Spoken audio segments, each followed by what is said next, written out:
Ever dreamed of landing a job at a big tech company but you just don't know where to start? Today I'm breaking down the best 4 programming languages you should consider learning if you want to make that career switch. And yes, I'll be sharing the average salaries too. Let's dive in. Number 4 is Rust. Rust is all about performance and memory safety.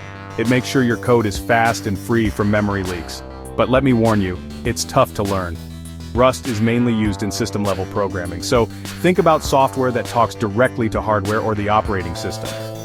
Huge names like Google, Microsoft, and Amazon use Rust. And the average salary? Roughly $102,000 a year. Number 3 is Java. Java uses something called Object-Oriented Programming, or OOP for short. This means your code is organized into objects, which makes it powerful but also a bit tricky to master.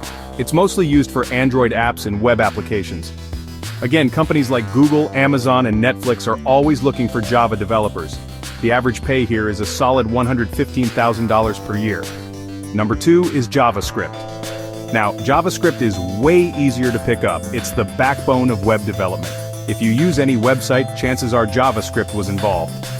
Top tech giants, Meta, Google, Microsoft, they all use it, and the average salary is around $120,000 a year.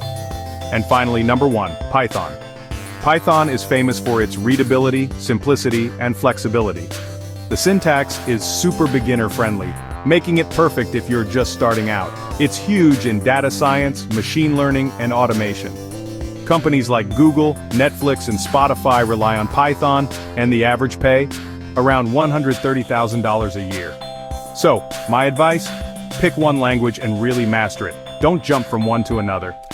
Thanks for watching. Please like and subscribe, and I'll see you in the next video. Bye.